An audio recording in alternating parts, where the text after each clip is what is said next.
Good morning, YouTube world. How are you doing? I'm back again with another video.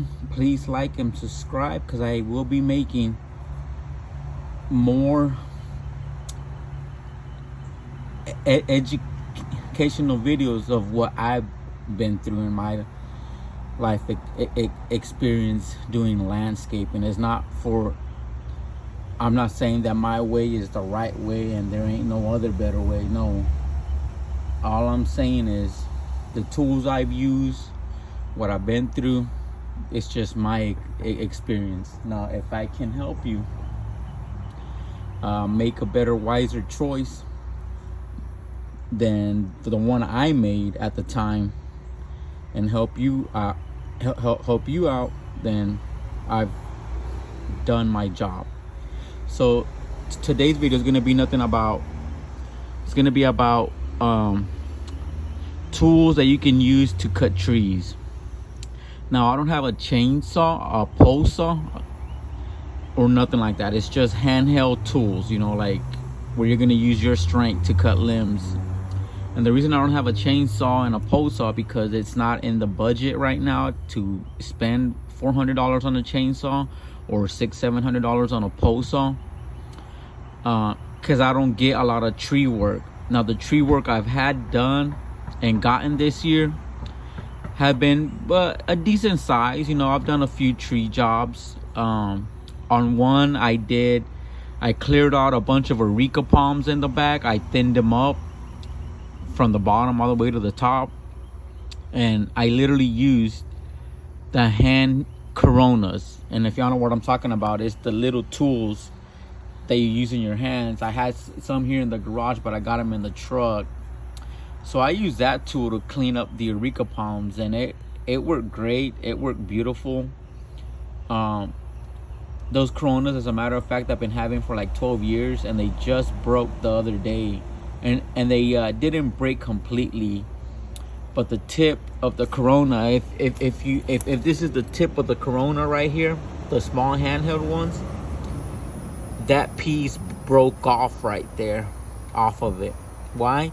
Because I was biting more than I could chew off of that limb I was trying to cut, and it literally cleaned it. It snapped it. It broke it clean off, snapped it off right there in that spot where I showed you.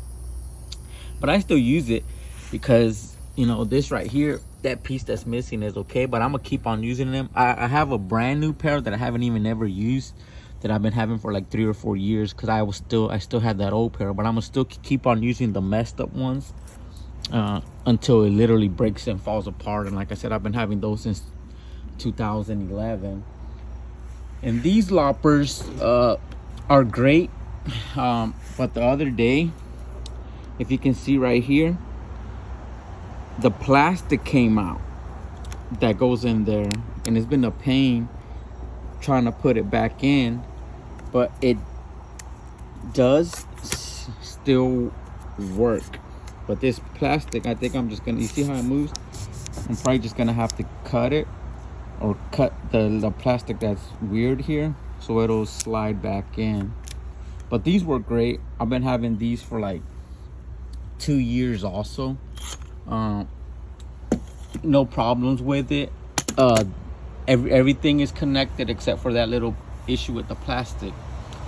But this one right here, the Razor 2 saw, it literally surprised me the other day, because I had to do a little tree job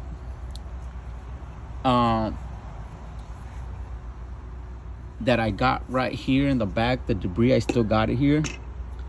And I think when I bought this, these could cut up to 3 inch of diameter, right, on a tree limb.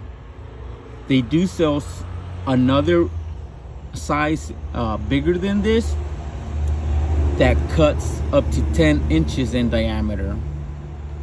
The other one like this is a size bigger. So I had this little tree job I did, and I already had bought this one over here just to have it, just in case. It cost me $30-something at Lowe's, because it says it can cut up to 10 inches in diameter, right? It says it right there.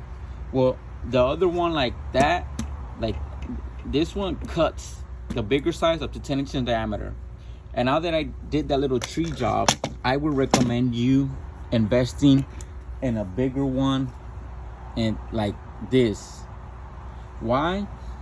Because I didn't think of it at the time, but you know how limbs sometimes are touching other limbs that are like 3 to 5 inches in diameter? Well, this tool right here is hard to get to those limbs.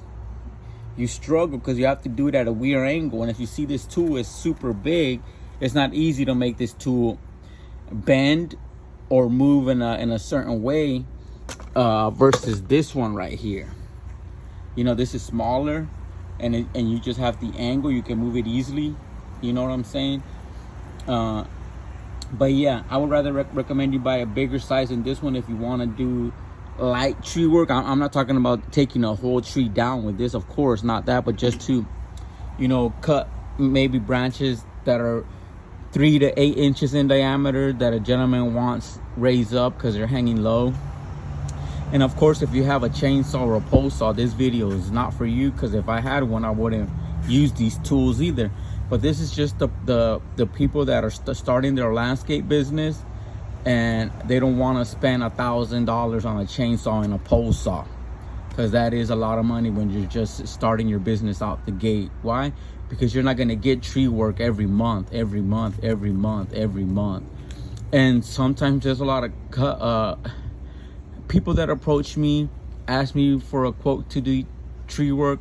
I shoot them a quote and they say, yikes, like it's a lot of money. Like, no, I'm sorry, but it's not a lot of money. I'm just charging you the right price, but also because doing tree work is 10 times more dangerous than mowing a lawn. So if I would charge $25 to mow a lawn, I'm gonna time that by 10 if I'm doing tree work. Why? Because it's very dangerous. You're literally putting your life at danger. Like, you can die. Why? Because you have to climb 16, 20-foot ladders. One misstep and you're falling 20 feet. Now, the last tree job I did, I literally had to climb the tree and was jumping from branch to branch like a monkey, because my ladder didn't go high enough. So I was literally putting my life in danger. You know, a lot of things can happen. And I'm like, I'm not gonna charge you $20 to do anything on a tree. Who in the world would charge $20 to trim a tree? Even if it was 8 feet tall, 10 feet tall, 20 feet tall, 30 feet tall. Who's gonna charge $20? Are you crazy? Are you out of mind? No. If you want to pay somebody $20, if you find that person, please let me know. Because I'm gonna ask him to come and trim my trees for $20 at my house. And like, people don't understand that tree work is very expensive for a reason, because it's very dangerous. My cousin, not too long ago, fell off a ladder and literally is paralyzed now from the waist down doing tree work, you know. And you couldn't pay me $1 million knowing if I knew that I was gonna get paralyzed as soon as I got done with your tree. You couldn't pay me enough. And that's why when a person always asks me to do tree work, I always let them know I'm gonna have to look at it. If I think I can do it, I will do it. But if I know I can't do it, I'll recommend a company that I know that has all that heavy duty equipment, and they'll be able to do it. But I can tell you one thing, it's not cheap. It's not cheap. And at the end of the day,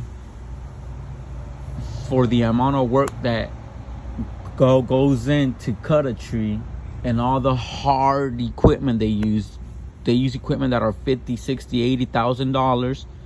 They have a special trailer that they probably spend $20,000 or $30,000 on. They have a wood chipper, they have a stump grinder, and the list goes on and on and on. And all that stuff is expensive. Okay, you want to do it on your own? Spend $200,000 on equipment and do it on your own and save that money. Or do you rather pay a couple $1,000, $8,000, $10,000, whatever the case may be? That's what people don't understand. It takes money to buy stuff. We don't walk into a dealership and they'll be like, oh yeah, you came in a special day, so you get this $10,000 tool for free. No, it doesn't work like that. Everything costs money. So whenever a tree company invests all that money out the window, it's gonna take a lot of trees for them to get that money back. It's not just automatically profit. It takes time. So I use these hand tools to start out in the tree, but doing light tree work. And I like it, but I don't like it. And I'm gonna be very honest right now. The reason I don't like it is because I know how to cut trees, but whenever you cut trees with those tools, you always get these are the limbs I cut, by the way, with those tools.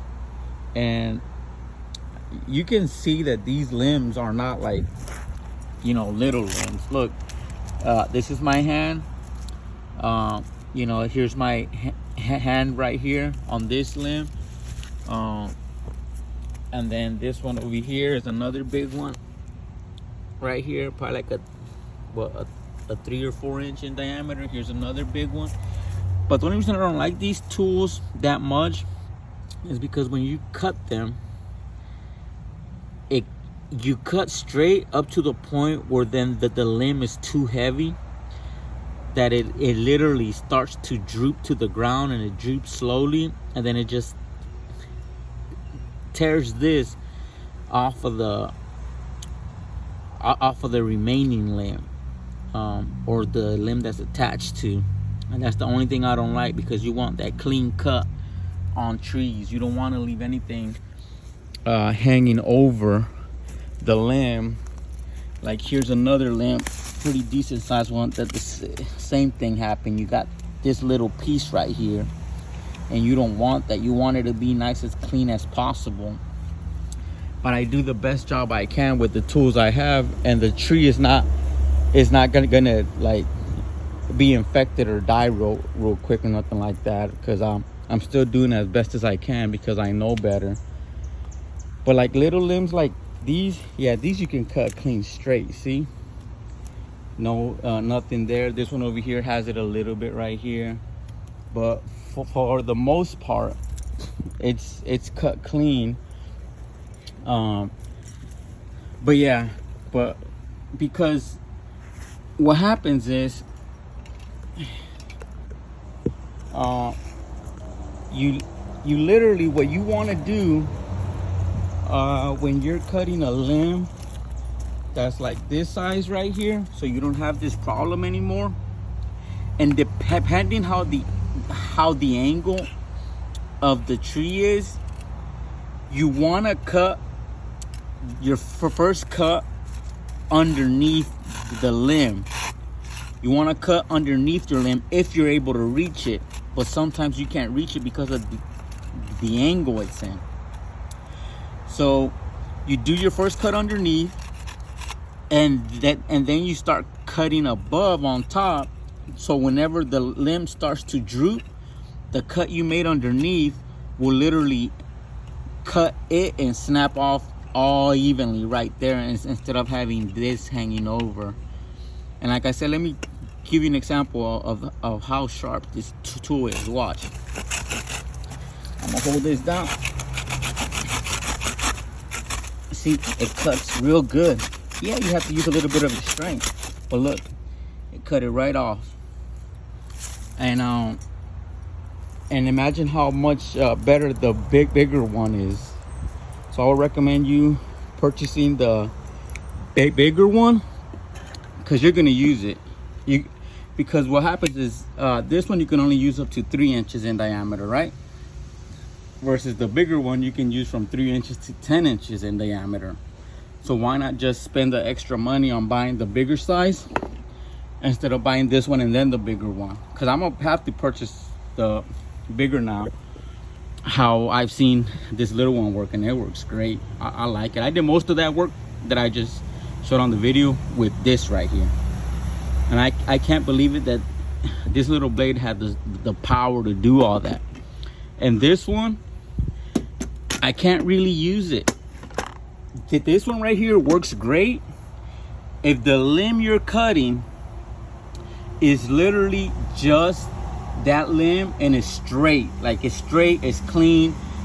There's no other limbs that are touching up against it, and you have your ladder position in a place where you won't get hurt once it hits the ground. You're out of the way, but you have a clean limb, like super clean. Use this, you know, because I'm gonna show you right now the blade of it. You see, and that's how the blade looks. And I'm not saying anything bad, but what I don't like about this too is that the blade sometimes it bends. It doesn't stay straight. I tightened it the other day from right here. You know, it's nice and tight right now. So, but yeah, like if I were to pick again buying this, I would have just spent my money and bought a bigger one of these. And that day I actually did the tree job. I actually see, am I putting it on right? Nope, it goes like this, I think. No, does it? Let's see, which way does it go? Okay, it goes like this. I actually